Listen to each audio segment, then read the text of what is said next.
finances, all the topics your grandmother told you not to discuss with friends. And now, your host, Matthew Dowling, and today's guests on Commonalities. Well, thanks for joining us on another episode of Commonalities. I'm your host, Matt Dowling. My guest today is Christian Klay, the namesake of the Christian W. Klay Winery in Chalkhill, Pennsylvania, proprietor of Ridge Runner Distillery. Christian, thank you so much for being with us here today. I know there are a lot of visitors to the Laurel Highlands here who make Christian Klay Winery and Ridge Runner a staple of their visits. And you guys are very active with the tourists that come to this area. I want to thank you for being on today's program, and I know you have some exciting things to share with us. But let's start with kind of your background and your history. You learned winemaking from your mother, Sharon, who many people in the community know because she's been here in the vineyards and making her wine for a long period of time. And you're now in the business of making distilled beverages. So tell us a little bit about your background and your passion. So, I grew up with Christian Klay Winery, and we got the property in the mid 80s and started planting grapevines in 1986.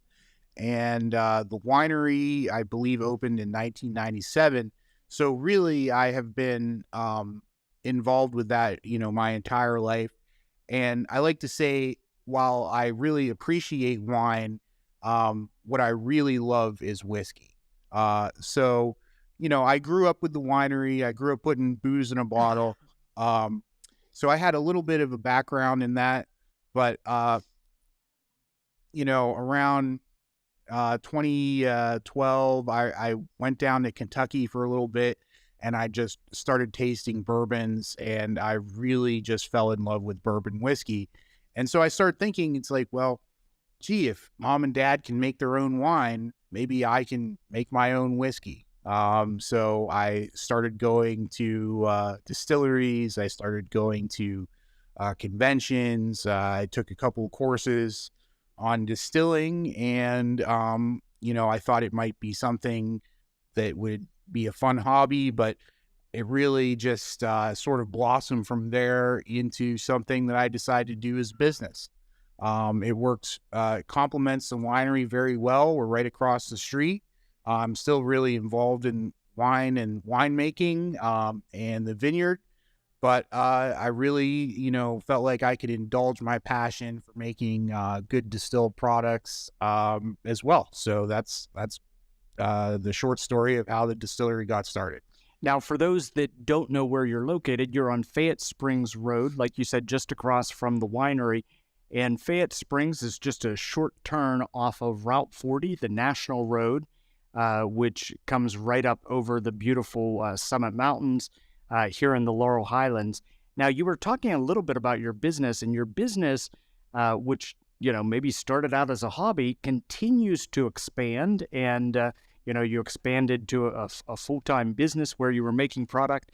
And now you have an expansion of a beautiful new, I'm going to call it a glass room because of the wonderful garage doors that you have here that you're able to provide an indoor-outdoor setting for events. Tell us a little bit about what you'll be using the new space that we're sitting in for over the next summer. So when I first started the distillery, I didn't really know how we were going to interact with the public.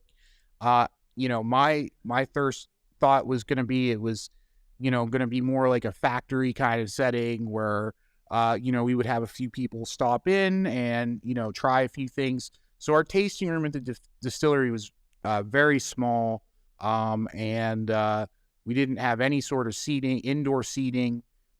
We had a fire pit and some benches and picnic tables outside, and so that got us through the first couple of years. But when my wife Tia became our bartender, she started making really great cocktails using all Pennsylvania products based on our liquors. And sort of to my surprise, we started getting a lot of regulars. We started having a big following, and our bar crowd really took off. So the biggest thing was we needed a place under roof where people could experience my wife's cocktails without getting wet. Over the last several years, we've had to cancel events. We've had to cancel music. We've had to, just be at the mercy of the weather. So that was why we really wanted to do this new edition. We now have seating for 40 to 50 people indoors. We also have a new 20-foot bar that's going to have seating as well. We're creating a full-service bar, whereas we used to only have our own cocktails. We'll now be featuring Christian Klay wine from across the street and a selection of Pennsylvania beers for people to try. But really, yeah, it's just sort of a natural evolution of the business, and I think that our customers will really appreciate being able to try our products without getting wet. Well, and you talk about Pennsylvania products, and I know that so much of what you make here is locally sourced, and I think that's important to a lot of people nowadays. People are looking for that kind of farm to table experience, and with your beverages, both at the winery and the distillery, you're using fresh local ingredients to go into that. So tell us a little bit about some of the items that go into making one of your distilled beverages. My parents growing up at the winery, they are very much we're all about growing the grapes from the wine here on the property. We still have extensive vineyards for the winery, about 14 acres, about 15,000 vines. And they really instilled to me the idea that, we aren't here to compete with huge companies. So I'm not here to compete with Jack Daniels. I'm here to give people a taste of the region and, that like a taste of Western Pennsylvania.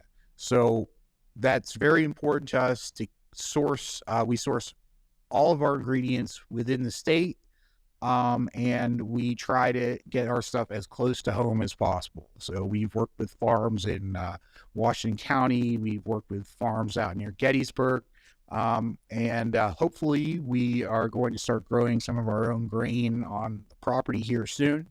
But yeah, it's just very important for us to give people a taste of Fayette County or a taste of Chalkhill. Because that will be unique, and it's something you can't find on a store shelf anywhere else. Another thing unique about maybe more so the winery, but I always find it interesting that the fun fact is that this is the highest elevation where grapes are grown. And I always say in Pennsylvania, but you actually said it's west of... Or east of the Rockies. East of the Rockies. Yeah, when we first planted about 25, 30 years ago, as far as we know, we are the highest elevation vineyards. We're at about 2,500 feet above sea level. And it really allows us to grow certain varieties of grapes that we wouldn't otherwise be able to. Our growing season here up on the ridge is very similar to Eastern Europe, Germany, Northern Italy. So we do a lot of grapevines like Riesling, Gewürztraminer, that sort of thing. And yeah, it's we're up here in Chalkhill on top of the mountain, and it is, you're going to get a little different terroir from a grapevine grown up here that you would down in a valley even, 5 miles away. So it really makes a big difference, from the soil perspective, from the perspective of growing season. And it's sort of just a unique kind of growing area and growing climate. Now, you were talking about some of those some of those items that go into your distilled beverages. And sitting in front of us, we have a couple mason jars that have two of your unique products. And I know you're talking about a new product line that would go along with these, but you have your cherry poppers and your pickles. Tell us a little bit about those items. Yeah. So, we were looking for some new things to do a couple of years ago, and I'm not sure what it is, but for some reason, everything seems to be about pickles now. There's that big Picklesburg festival in Pittsburgh.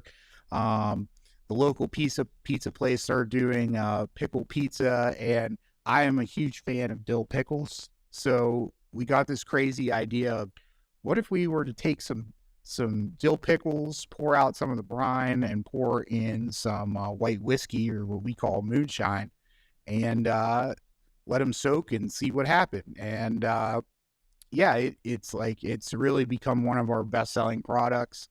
If you like pickles and you like whiskey, it's like peanut butter and jelly. You put them together and you get something better at the end of the day. So I'd like to start doing more with that.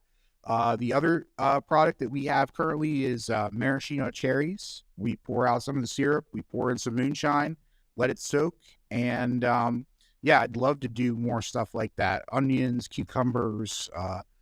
We're thinking about doing pears, mangoes. So, anything that you think would taste better soaked in moonshine, well, we're going to try it.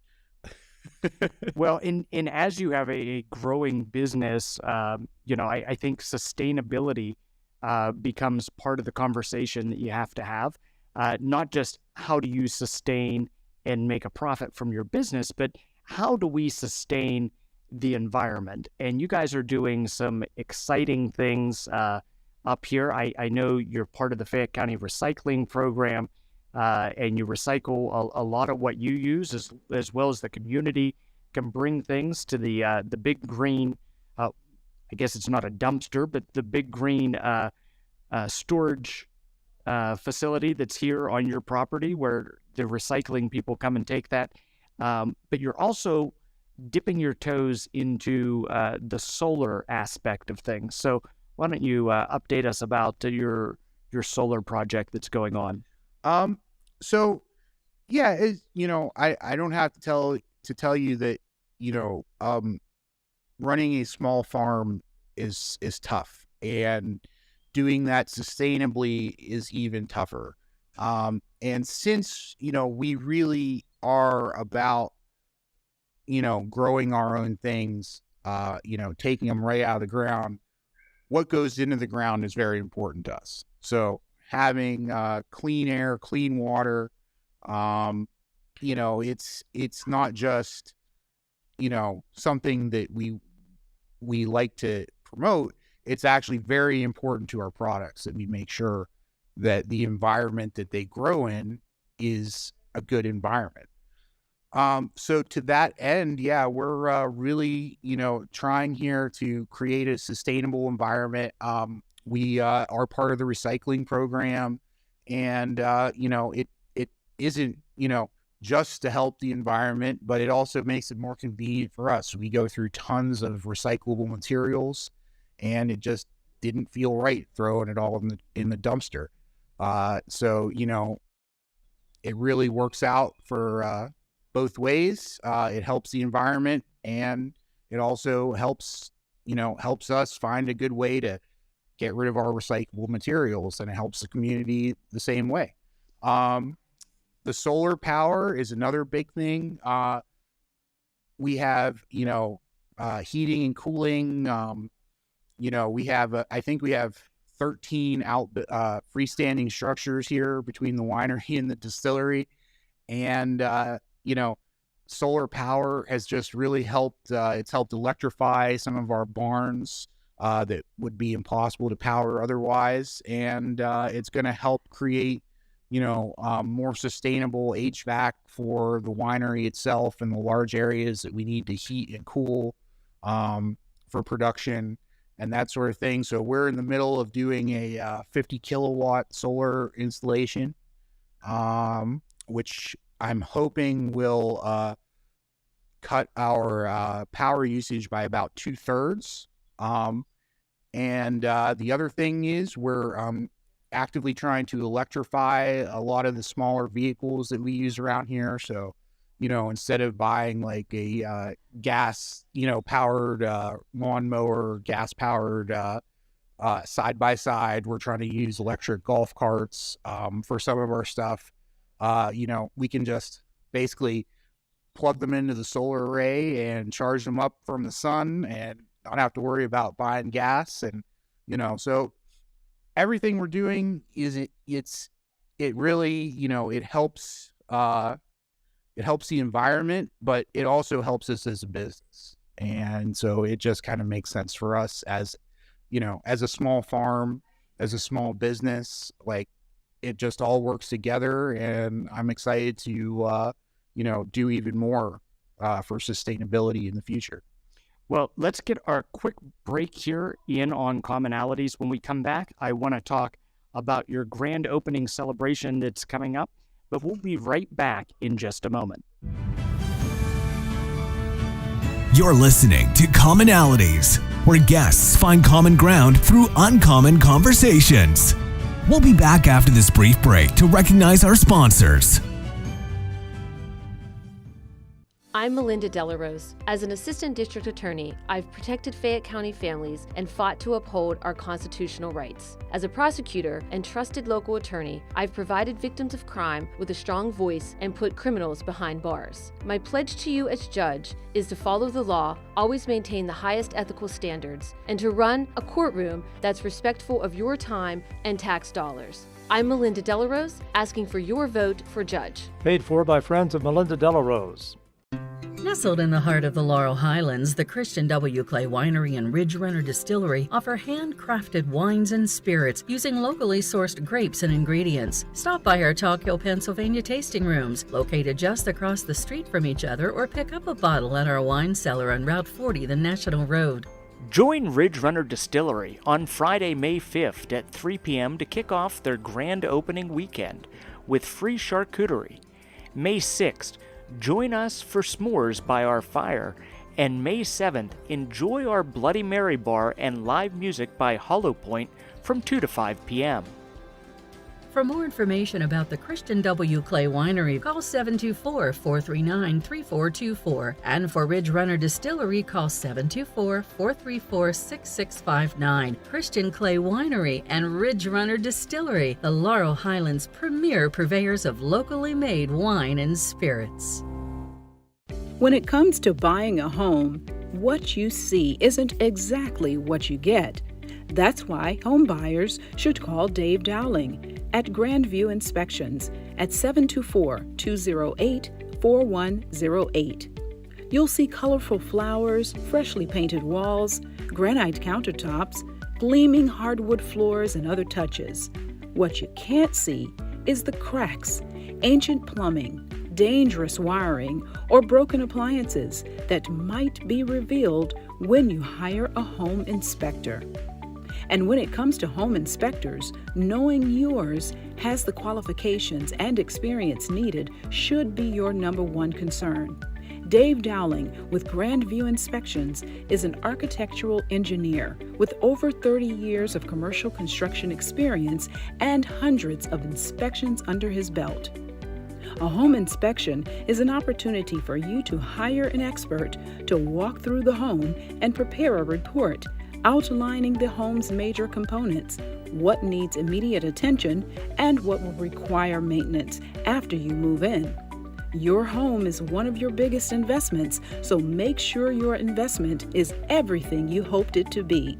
Call Dave Dowling at Grandview Inspections at 724-208-4108.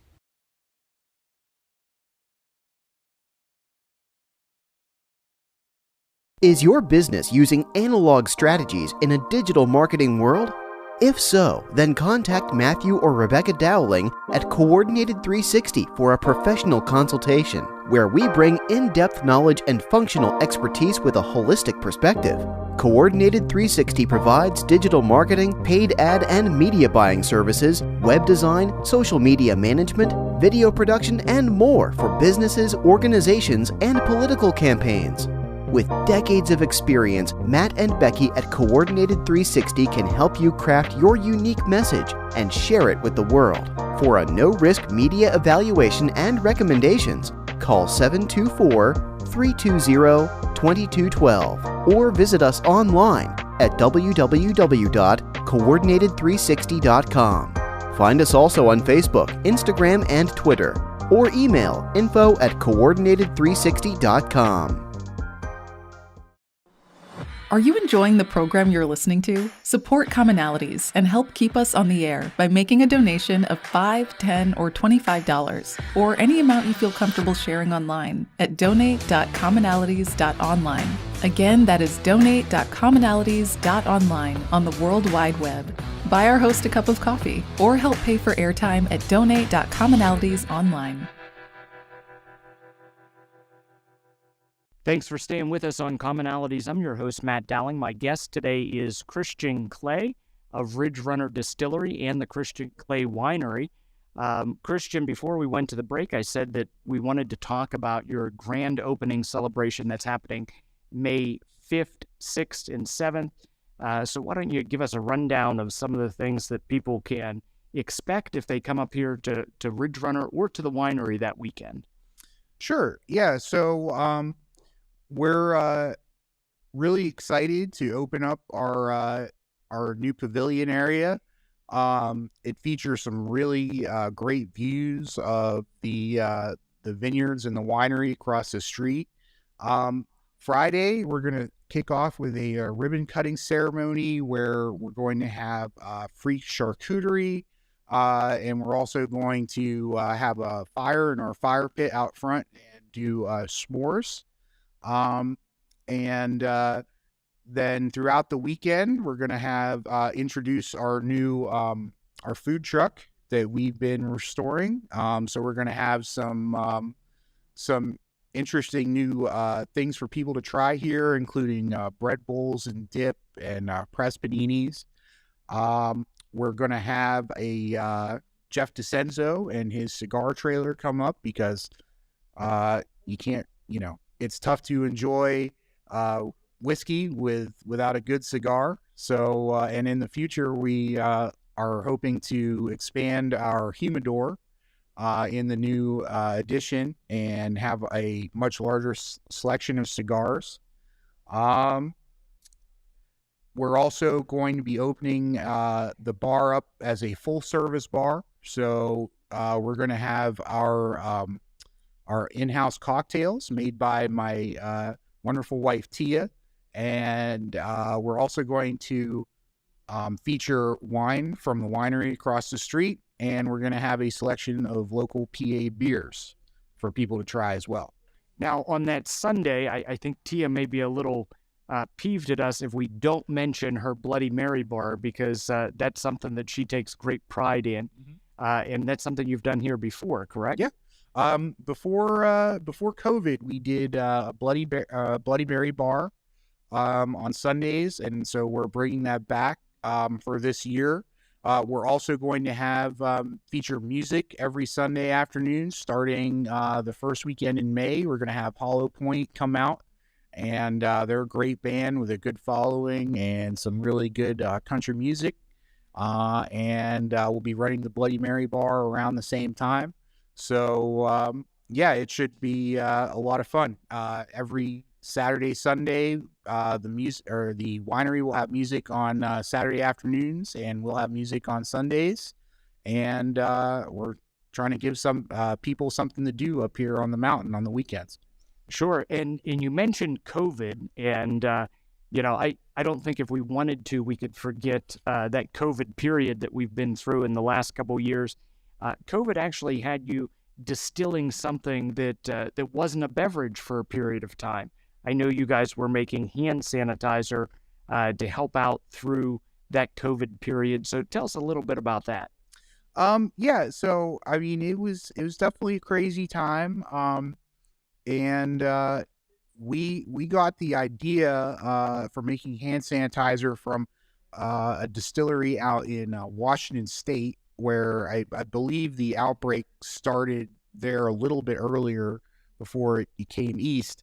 And so a few distilleries out in Washington started converting, their whiskey into taking the high proof alcohol and turning it into antiseptic and hand sanitizer. And as COVID progressed, we started getting calls from hospitals, from first responders, from nursing homes. Everyone was just desperate for hand sanitizer and antiseptic, and it was just, you couldn't find it in stores, you couldn't get it in bulk.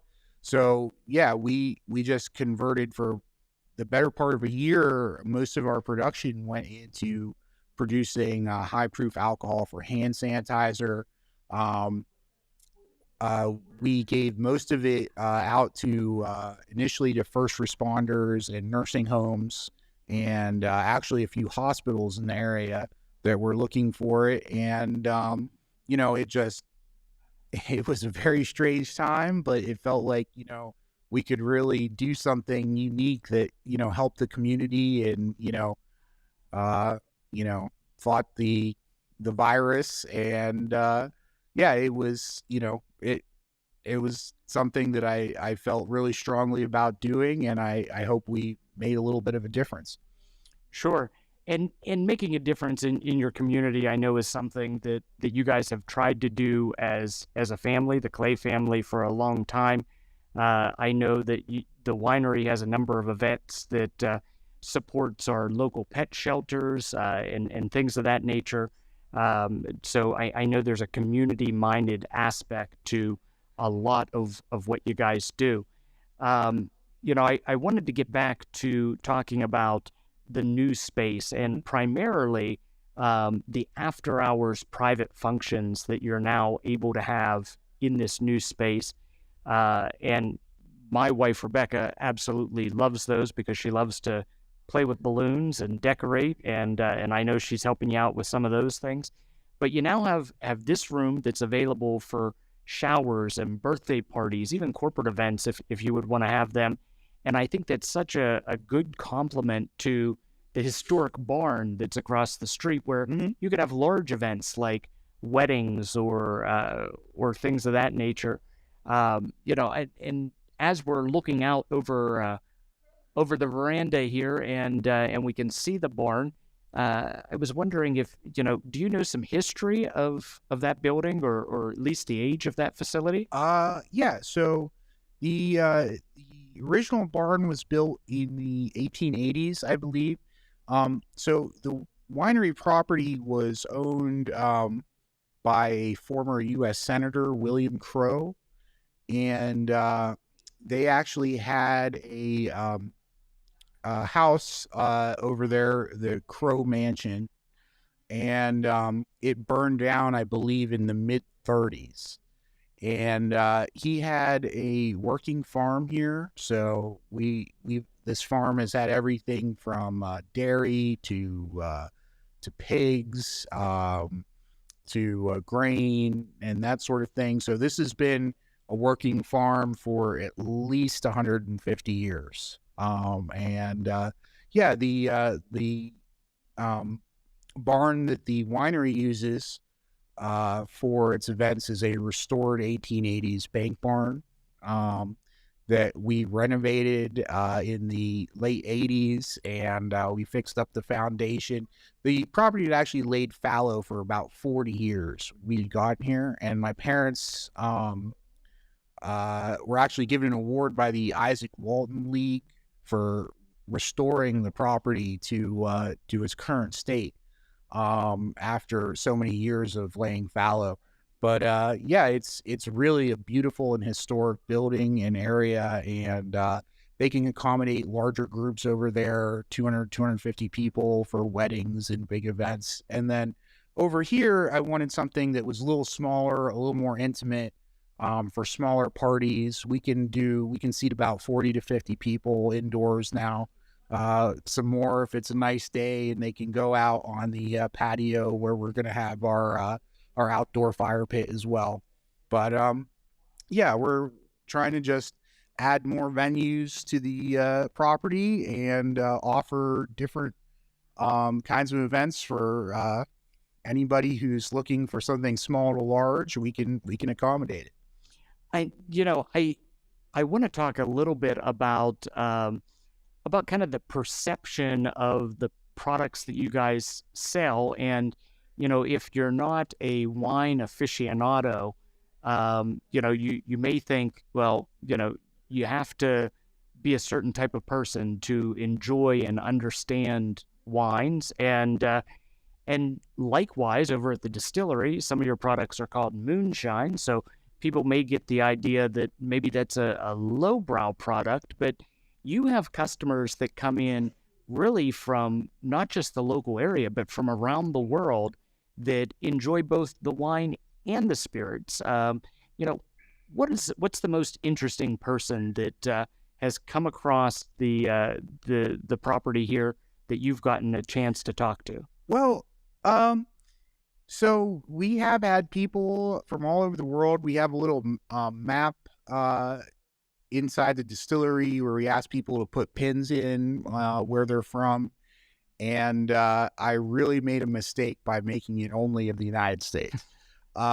We've had people from, all over the world come in and try different things. And yeah, it's really, what I like to say is, if you don't have to be into wine, you don't have to be into whiskey to enjoy wine or enjoy whiskey. In fact, like when we started, like I appreciate wine, but I really love whiskey. And so I tell people, it doesn't matter, how much you're spending on, or what the title of the product is. The best wine, the best whiskey is what tastes best to you. And people's taste really does evolve over time. So a lot of, when I first started drinking wine, I liked sweet wine. And then over the years, I started liking dry wine more. Same here. Like at the distillery, I really wasn't a fan of gin. And my parents really liked gin, so they made a gin recipe for me, and I started experimenting with gin here.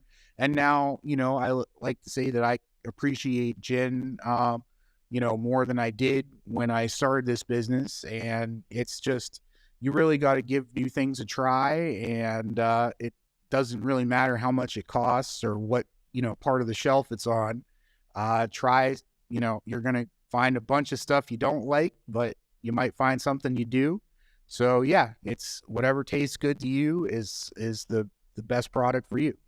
And you mentioned your gin, and you have a very unique gin here, which is infused with lavender.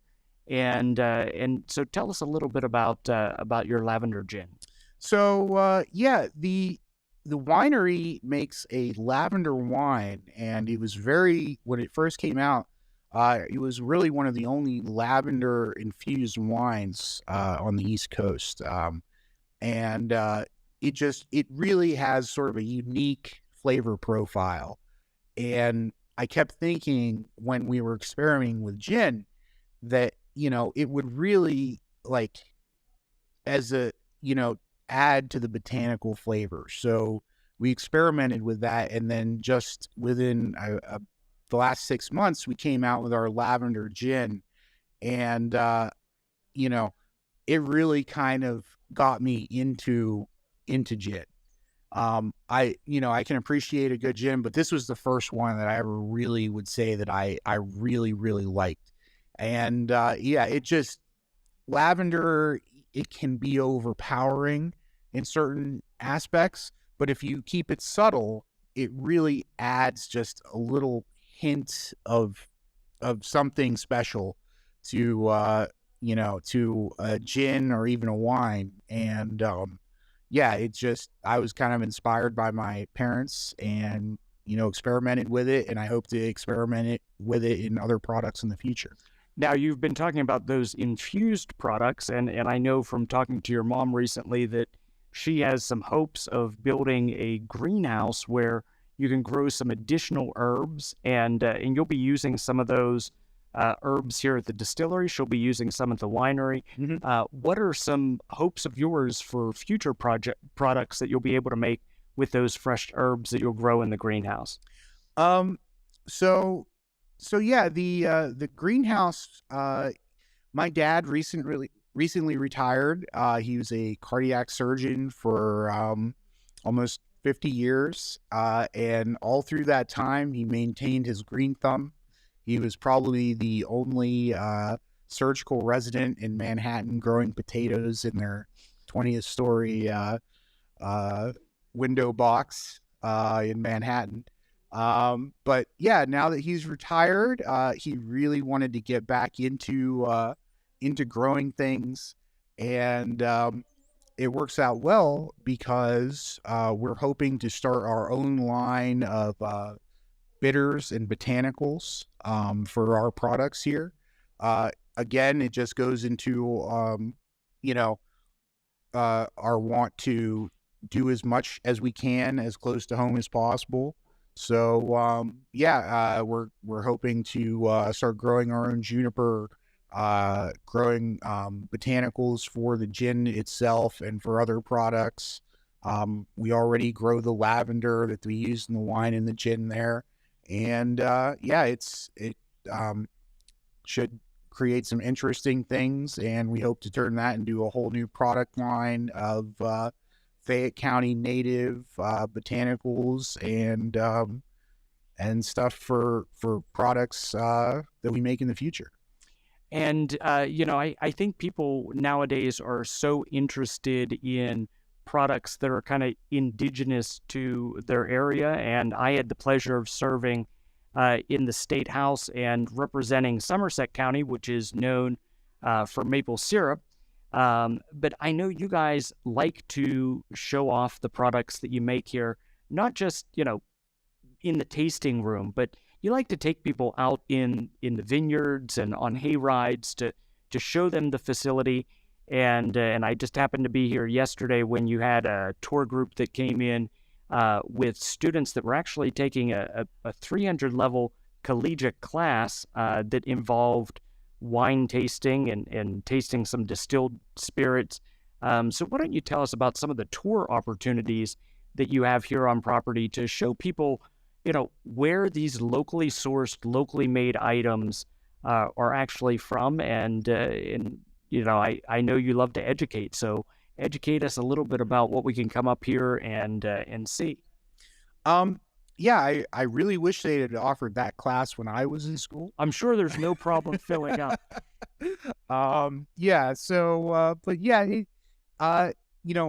Part of the experience here is we're not just here to sell a product, but we're also here to educate people.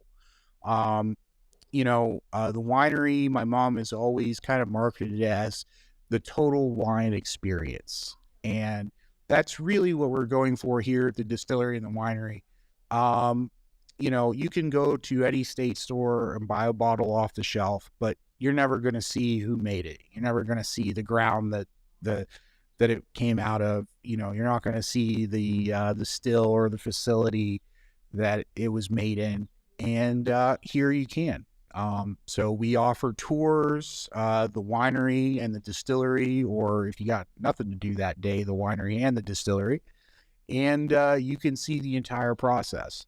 The winery is really neat, because there's just not a lot of jobs you can do today where you actually plant something in the ground, watch it grow, and turn it into a product that you can sell to the public. And the distillery is kind of the same way. We're really, we consider ourselves to be farmers first. And, we really like, that whole process. It's very satisfying to take something out of the ground and turn it into a product. And a lot of people are really interested in learning about how to do that.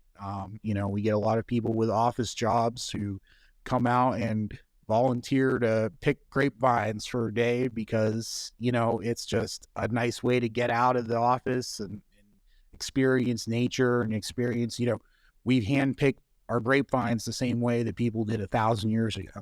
And, turning that into a business in the modern world is really, I think a very neat thing that you can do.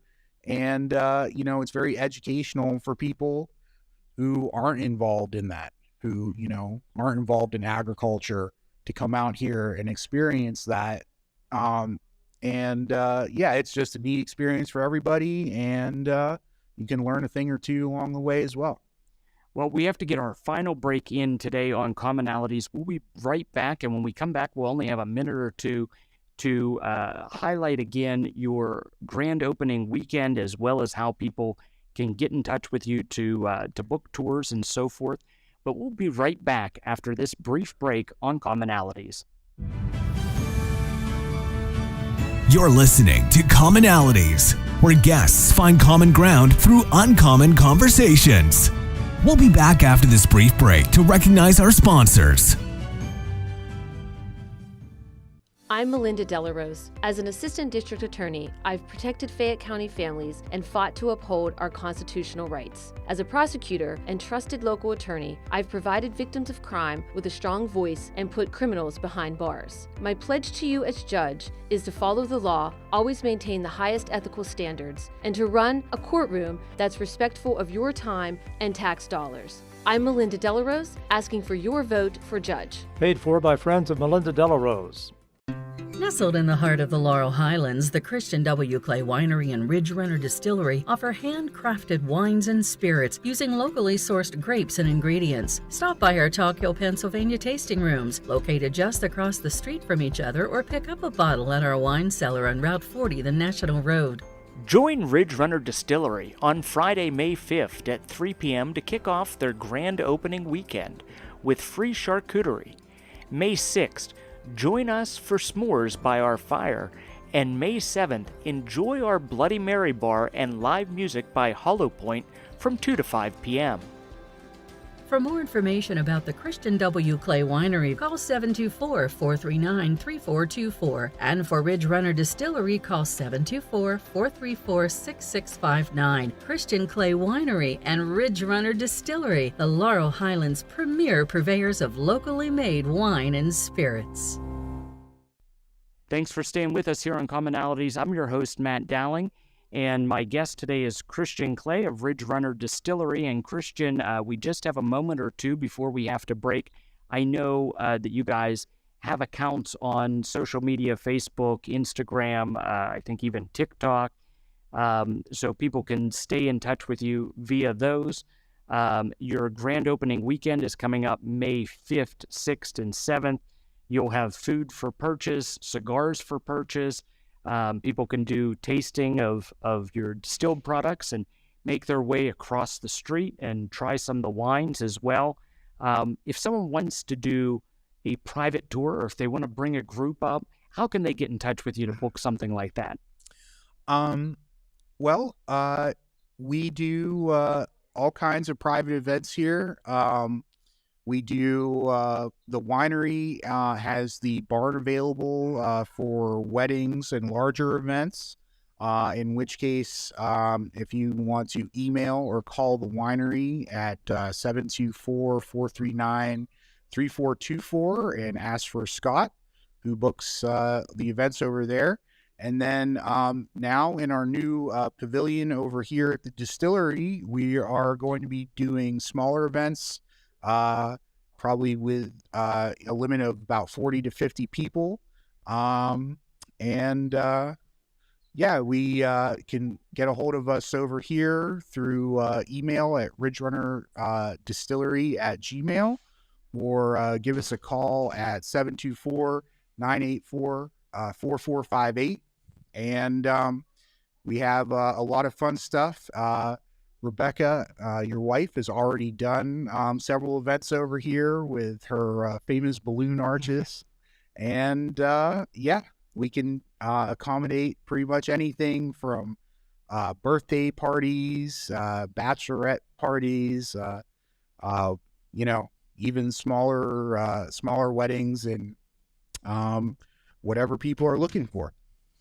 Well, Christian, I want to thank you for being on the show, and I encourage people to stop up and even if you're not a drinker, if you want to stop up and visit the farm and see the production, it's really kind of amazing. And here on a beautiful day like today, it would be great to sit outside and just kind of soak up the sun. So we want to thank you for being on today's program. Again, visit Ridge Runner Distillery for their grand opening weekend, May 5th, 6th, and 7th. That's coming up in just a couple weeks. And we wish you all the best on your new expansion. Thank you very much. This has been Commonalities, a show where guests find common ground through uncommon conversations. Copyright 2022 Coordinated 360. All public rebroadcasts should be done with prior written approval from Matthew Dowling. All requests should be sent to info@coordinated360.com. Thank you for listening to Commonalities.